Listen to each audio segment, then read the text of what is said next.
पांचवें दोहे में तुलसीदास जी कहते हैं कि प्रभुई चितई पुन चितौ मही राजत लोचन लोल खेलत मनसिज मीन जुग जन विध मंडल डोल।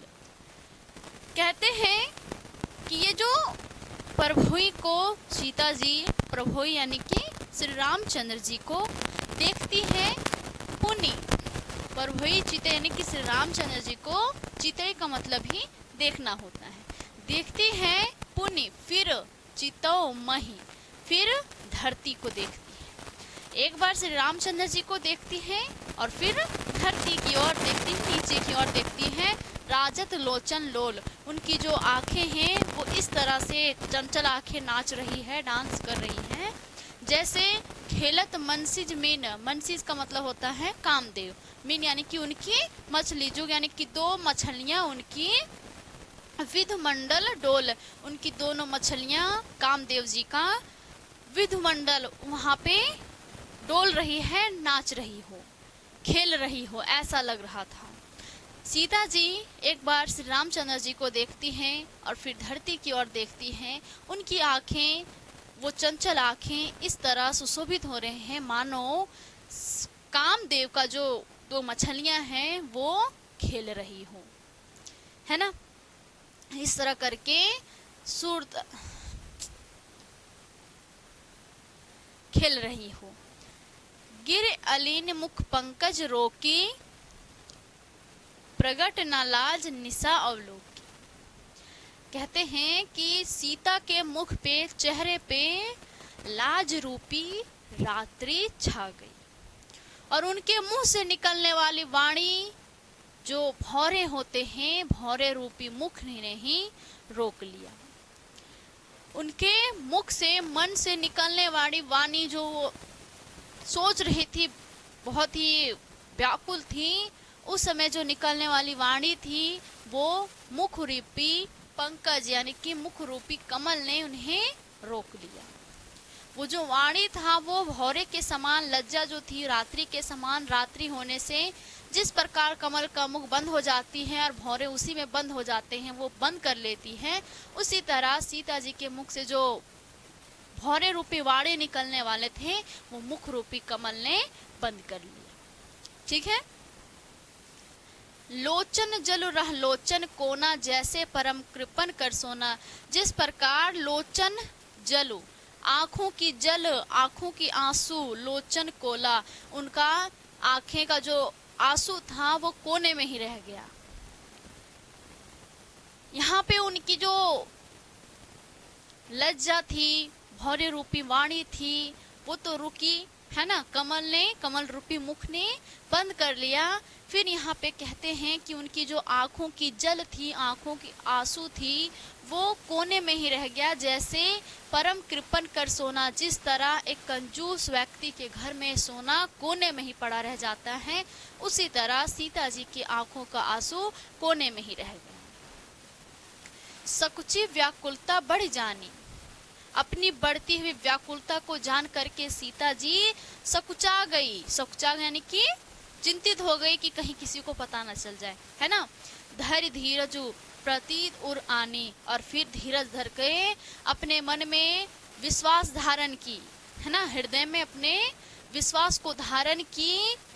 तन मन बचन मोर जनु साचा, पनु साचा। कहते हैं सीता जी कि मेरा अगर मन से, तन से और तन मन यानी कि शरीर से, मन से और वचन से मेरा जो प्रण है, मेरा जो ये प्रेम है, वो अगर सच्चा है तो रघुपति ही पद सरोज,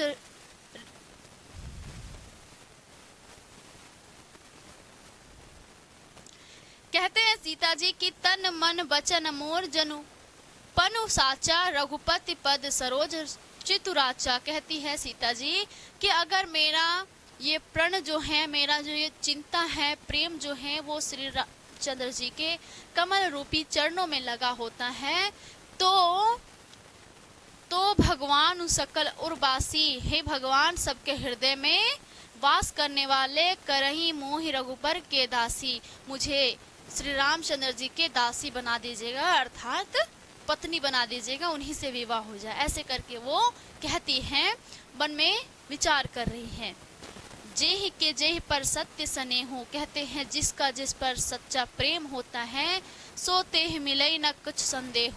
कहते हैं उसको मिलने में, यानी कि आपस में मिलने में कोई संदेह नहीं है। जिसका जिस पर प्रेम सच्चा रहता है वो एक दिन ना एक दिन जरूर मिलते हैं। उसी तरह अगर मेरा प्रण मन से, तन से, वचन से अगर श्री रामचंद्र जी के कमल रूपी चरणों में लगा रहता है, तो हे भगवान, सबके हृदय में वास करने वाले, मेरा जो ये है प्रण व्याकुलता, इन सबको प्रेम को साबित करते हुए मुझे उनकी दासी को बना दीजिए, उनकी दासी बना दीजिएगा, है ना।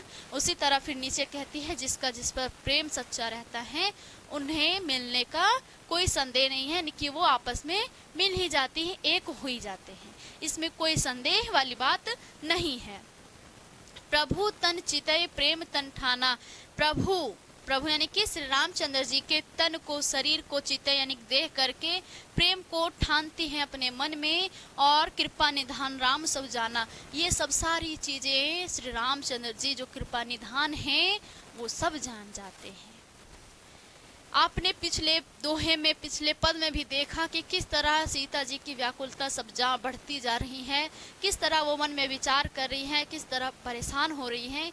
वो सब सारी चीजें श्री रामचंद्र जी जान जाते हैं।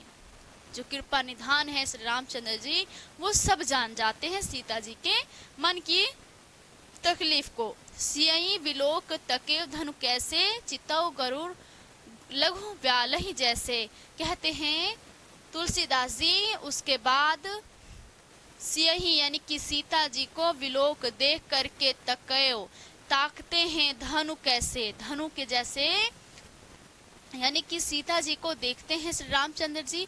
उसके बाद धनुष के और ऐसे देखते हैं जैसे चितौ गरुड़ लघु व्यालही जैसे, जिस तरह एक गरुड़ पक्षी लघु व्यालही जैसे छोटे से सर्प को देखते हैं, छोटे से सांप को देखते हैं। व्यालही का मतलब होता है सांप, है ना। जिस प्रकार गरुड़ पक्षी छोटे से सांप को जिस नज़र से देखते हैं कि ये तो चुटकियों में होने वाला काम है ना, उसी प्रकार से रामचंद्र जी धनुष की ओर देखते हैं और सीता की व्याकुलता को वो सब कुछ जान जाते हैं कि क्या क्या सीता के अंदर बीत रही है।